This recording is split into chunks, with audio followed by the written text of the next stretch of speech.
Court is back in session. Have a jury, please. Remain standing for the jury. Everybody be seated, please. Good morning, everybody. Thank you for being back here this morning. Next thing I'm going to do is instruct you on the law. You will be allowed to keep these jury instructions with you, so you don't necessarily need to take any notes unless we find a typo or mistake that we need to fix. Many times as we go over them, we still seem to always find some little mistake that we miss, but hopefully nothing significant. What I would ask is that you read along with me as I go through them so that I can be certain that everyone has been through them in their entirety on at least one occasion. Members of the jury, I thank you for your attention during this trial. Please pay attention to the instructions I'm about to give you. Henry Segura, the defendant in this case, has been accused of the crimes of 4 counts of first-degree murder. Murder in the first degree includes the lesser crimes of murder in the second degree and manslaughter, all of which are unlawful. A killing that is excusable or was committed by the use of justifiable deadly force is lawful. If you find Brandy Peters, Tamaya Peters, Tanaya Peters, and Javante Segura were killed by Henry Segura, you will then consider the circumstances surrounding the killings in deciding if the killings were murder in the first degree or were murder in the second degree or manslaughter, or whether the killings were excusable or resulted from justifiable use of deadly force. The killing of a human being is justifiable homicide and lawful if necessarily done while resisting an attempt to murder or commit a felony upon the defendant, or to commit a felony in any dwelling house in which the defendant was at the time of the killing. The killing of a human being is excusable and therefore lawful under any one of the following 3 circumstances. 1, when the killing is committed by accident and misfortune in doing any lawful act by lawful means with usual ordinary caution and without any unlawful intent. Or 2, when the killing occurs by accident and misfortune in the heat of passion upon any sudden and sufficient provocation. Or 3, when the killing is committed by accident and misfortune resulting from a sudden combat if a dangerous weapon is not used and the killing is not done in a cruel or unusual manner. Dangerous weapon is any weapon that, taking into account the manner in which it is used, is likely to produce death or great bodily harm. I now instruct you on the circumstances that must be proved before Henry Segura may be found guilty of first-degree murder or any lesser included crime. There are 2 ways a person may commit first-degree murder. One is known as first-degree premeditated murder, and the other is known as first-degree felony murder.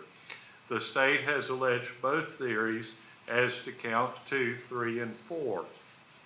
To prove the crime of first-degree premeditated murder, the state must prove the following 3 elements beyond a reasonable doubt. 1, the victim is dead. 2, the death was caused by the criminal act of Henry Segura. 3, there was a premeditated killing of the victim. The alleged victims are as follows. Count 1 involves Brandy Peters. Count 2 involves Tamaya Peters. Count 3 involves Tanaya Peters. And count 4 involves Javante Segura.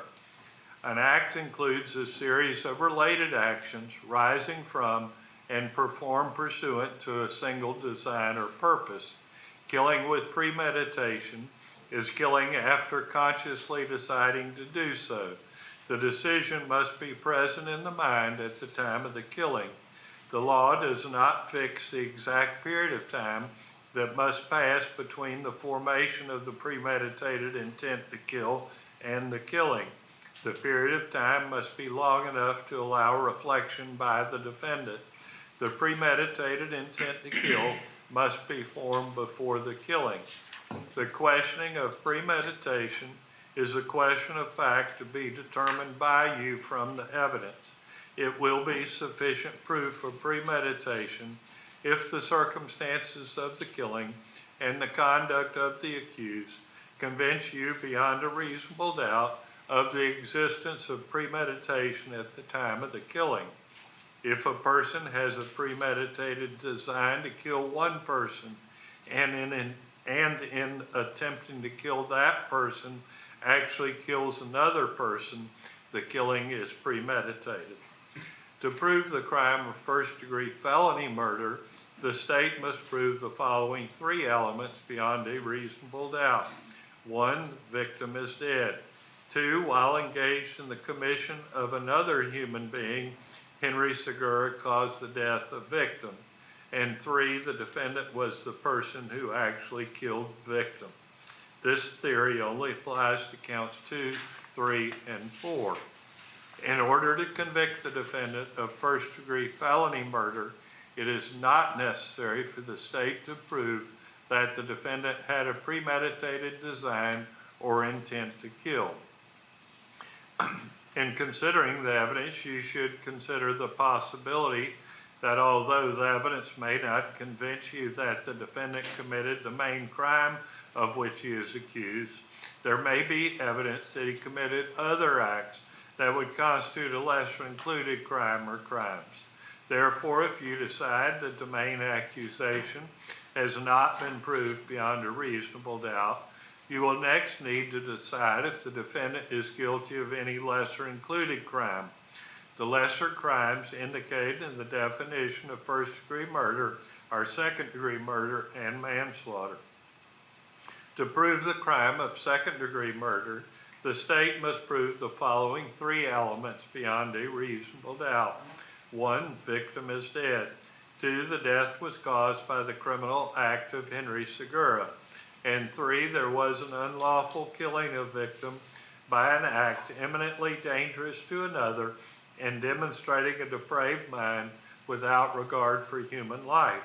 An act includes a series of related actions arising from and performed pursuant to a single design or purpose.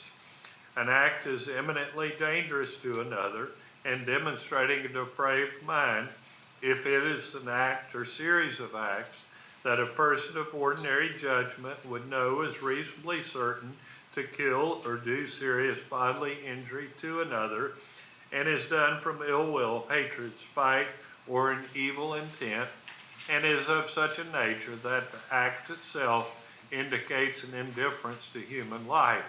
In order to convict of second-degree murder, it is not necessary for the state to prove the defendant had an intent to cause death.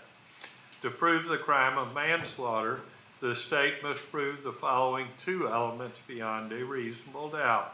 1, victim is dead. 2, Henry Segura intentionally committed an act or acts that caused the death of the victim. The defendant cannot be guilty of manslaughter by committing a merely negligent act, or if the killing was either justifiable or excusable homicide, as I have previously instructed you. Each of us has a duty to act reasonably toward others. If there is a violation of that duty without any conscious intention to harm, that violation is negligence. In order to convict of manslaughter by act, it is not necessary for the state to prove that the defendant had an intent to cause death, only an intent to commit an act that was not merely negligent, justified, or excusable, and which caused death. As to counts 1 and 2, if you find that Henry Segura committed second-degree murder or manslaughter, you will be asked to find beyond a reasonable doubt whether during the commission of the crime, Henry Segura used a firearm. You should designate this finding on the verdict form. Again, as to counts 1 and 2, if you find the defendant committed second-degree murder, and you'll also find beyond a reasonable doubt that during the commission of the crime, Henry Segura discharged a firearm and doing so caused death or great bodily harm to the victim, discharged a firearm, or actually possessed a firearm, you should also designate this finding on the verdict form. A firearm is legally defined as any weapon, including a starter gun, which is designed to or may readily be converted to expel a projectile by the action of an explosive, the frame or receiver of any such weapon, any firearm muffler or firearm silencer, any destructive device, or any machine gun. The term firearm does not include an antique firearm unless the antique firearm is used in the commission of a crime. To actually possess a firearm means that the defendant carried a firearm on his person or had a firearm within immediate physical reach with ready access with the intent to use the firearm during the commission of the crime. These comments relate only to the state's felony murder theory as to counts 2, 3, and 4. These comments have no relevance to your consideration of the state's premeditation theory as to counts 1 through 4. Counts 1 through 4 are linked in that the crime charged in count 1 is an essential element of the crimes charged in counts 2 and 3 and 4. You should first consider the evidence applicable to count 1. If you find the crime in count 1, either first or second degree murder, has not been proven beyond a reasonable doubt, you must find the defendant not guilty on counts 2, 3, and 4 as to the felony murder theory. If, on the other hand, you find that the crime charged in the count 1 has been proven beyond a reasonable doubt, you must then consider the evidence applicable to counts 2, 3, and 4. A guilty verdict on count 1 does not require a guilty verdict on counts 2, 3, or 4. You should find the defendant guilty on counts 2, 3, or 4 only if you find all the elements of that crime, including the essential elements contained in count 1, were proven beyond a reasonable doubt. The defendant has entered a plea of not guilty. This means you must presume or believe the defendant is innocent. The presumption stays with the defendant as to each material allegation in the indictment through each stage of the trial, unless it has been overcome by the evidence to the exclusion of and beyond a reasonable doubt. To overcome the defendant's presumption of innocence, the state has the burden of proving the crime with which the defendant is charged was committed, and the defendant is the person who committed the crime. The defendant is not required to present evidence or prove anything. Whenever the words reasonable doubt are used, you must consider the following. A reasonable doubt is not a mere possible doubt, a speculative, imaginary, or forced doubt. Such a doubt must not influence you to return a verdict of not guilty if you have an abiding conviction of guilt. On the other hand, if after carefully considering, comparing, and weighing all the evidence, there is not an abiding conviction of guilt, or if having a conviction, it is one which is not stable, but one which wavers and vacillates, then the charge is not proved beyond every reasonable doubt, and you must find the defendant not guilty because the doubt is reasonable. It is to the evidence introduced in this trial and to it alone that you are to look for that proof. A reasonable doubt as to the guilt of the defendant may arise from the evidence, conflict in the evidence, or the lack of evidence. If you have a reasonable doubt, you should find the defendant not guilty. If you have no reasonable doubt, you should find the defendant guilty. It is up to you to decide what evidence is reliable. You should use your common sense in deciding which is the best evidence and which evidence should not be relied upon in considering your verdict. You may find some of the evidence not reliable or less reliable than other evidence. You should consider how the witnesses acted as well as what they said. Some things you should consider are, did the witness seem to have an opportunity to see and know the things about which the witness testified? Did the witness seem to have an accurate memory? Was the witness honest and straightforward in answering the attorney's questions? Did the witness have some interest in how the case should be decided? Does the witness's testimony agree with the other testimony and other evidence in the case? Has the witness been offered or received any money, preferred treatment, or other benefit in order to get the witness to testify? Had any pressure or threat been used against the witness that affected the truth of the witness's testimony? Did the witness at some other time make a statement that is inconsistent with the testimony he or she gave in court? Has the witness been convicted of a felony or misdemeanor involving dishonesty or false statement? Whether the state has met its burden of proof does not depend upon the number of witnesses it has called or upon the number of exhibits it has offered, but instead upon the nature and quality of the evidence presented. The fact that a witness is employed in law enforcement does not mean that his or her testimony deserves more or less consideration than that of any other witness.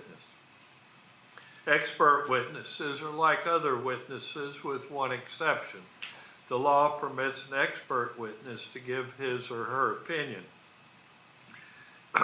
However, an expert's opinion is reliable only when given on a subject about which you believe him or her to be an expert. Like other witnesses, you may believe or disbelieve all or any part of an expert's testimony. You must consider the testimony of some witnesses with more caution than others. For example, a witness who hopes to gain more favorable treatment in his own case may have a reason to make a false statement in order to strike a good bargain with the state. This is particularly true when there is no other evidence tending to agree with what the witness says about the defendant. So while a witness of that kind may be entirely truthful when testifying, you should consider his testimony with more caution than the testimony of other witnesses. However, if the testimony of such a witness convinces you beyond a reasonable doubt of the defendant's guilt, or the other evidence in the case does so, then you should find the defendant guilty. The defendant in this case has become a witness. You should apply the same rules to consideration of his testimony that you apply to the testimony of other witnesses. It is entirely proper for a lawyer to talk to a witness about what testimony the witness would give if called to the courtroom. The witness should not be discredited by talking to a lawyer about his or her testimony. You may rely upon your own conclusion about the credibility of any witness. A juror may believe or disbelieve all or any part of the evidence or the testimony of any witness.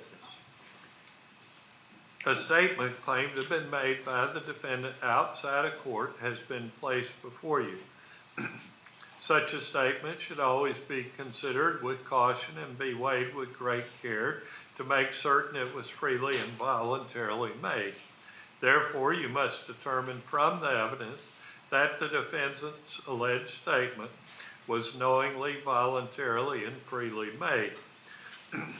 In making this determination, you should consider the total circumstances, including but not limited to whether when the defendant made the statement, he had been threatened in order to get him to make it, and whether anyone had promised him anything in order to get him to make it.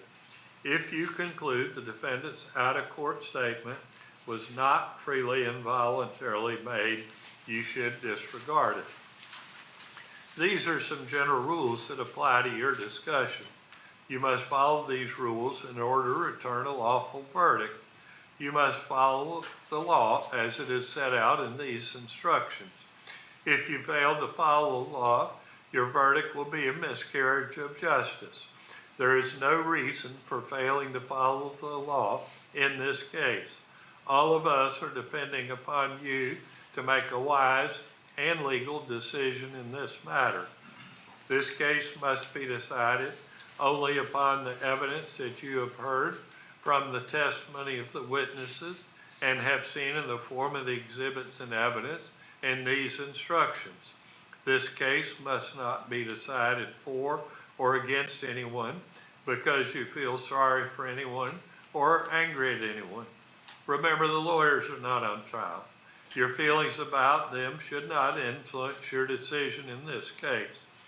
Your duty is to determine if the defendant has been proven guilty or not in accord with the law. Whatever verdict you render must be unanimous. That is, each juror must agree to the same verdict.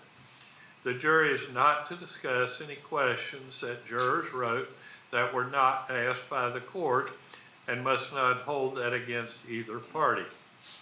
Your verdict should not be influenced by feelings of prejudice, bias, or sympathy. Your verdict must be based on the evidence and on the law contained in these instructions. Deciding a verdict is exclusively your job. I cannot participate in that decision in any way. Please disregard anything I may have said or done that made you think I preferred one verdict over another. You may find the defendant guilty as charged in the indictment or guilty of such lesser included crimes as the evidence may justify, or not guilty. If you return a verdict of guilty, it should be for the highest offense that has been proven beyond a reasonable doubt. If you find that no offense has been proven beyond a reasonable doubt, then of course your verdict must be not guilty. The verdict must be unanimous. That is, all of you must agree to the same verdict. As to counts 2, 3, and 4, if you return a verdict of guilty to the first-degree murder charge, it is not necessary that all of you agree the state proved first-degree premeditated murder, and it's not necessary that all of you agree the state proved first-degree felony murder. Instead, what is required is that all of you agree the state proved either first-degree premeditated murder or first-degree felony murder. The verdict must be in writing, and for your convenience, necessary verdict form has been prepared for you. If you look at the verdict form with me, I think it's pretty self-explanatory, but we'll go through it. Says, we, the jury, find as follows as to count 1 of the indictment. This is the charge involving Brandy Peters. You have 4 options. Either A, guilty of first-degree murder, B, guilty of second-degree murder, C, guilty of manslaughter, D, not guilty. You would go through and check which of those 4 options you unanimously agree upon. Now, depending on what you've done, there are some questions that you might have to answer. If you've chosen B, second-degree murder, then you need to answer the interrogatory there. During the commission of the offense designated above, the defendant discharged a firearm causing great bodily harm or death, discharged a firearm, actually possessed a firearm, or did none of the above. You only need to answer that interrogatory if you pick B, second-degree murder. If you pick B or C, and then sometimes that gets a little bit confusing because it's after C, but if you pick B or C, you need to answer the interrogatory. During the course of the offense designated above, the defendant used a firearm, yes or no. So at the end, you must have at least 1 check mark for that count, A, B, C, D. If you've chosen B or C, you need to answer the interrogatory. Count 2 works very similar to count 1. You have 4 choices: first-degree murder, second-degree murder, manslaughter, or not guilty. Again, if you've chosen B or C, you need to answer the interrogatories. Count 3 and 4 are a little different. Count 3 and 4, you only have the 4 choices: either A, first-degree murder, B, second-degree murder, C, manslaughter, not guilty. There are no interrogatories associated with counts 3 and 4. It'll be dated and signed by the foreperson. The foreperson will bring the verdict form back to the courtroom after your deliberations. Sometimes I get a question from the jury, whether everyone has to sign the verdict form. No, just the foreperson signs on behalf of the jury. We're going back to the jury instructions on page 7, single defendant, multiple counts. A separate crime is charged in each count of the indictment, and although they have been tried together, each crime and the evidence applicable to it must be considered separately and a separate verdict returned as to each. A finding of guilty or not guilty as to one crime must not affect your verdict as to other crimes charged, other than what I've explained above under the verdict form, and as I explained earlier about interlocking charges. I'll get the concluding remarks at the end of the case. Both the state and the defendant have rested their cases. The attorneys now will present their final arguments. Please remember that what the attorneys say is not evidence or your instruction on the law. However, do listen closely to their arguments. They are intended to aid you in understanding the case. Each side will have equal time, but the state is entitled to divide this time between an opening argument and a rebuttal argument after the defendant has spoken. Mr. Hughes. Thank you, Your Honor.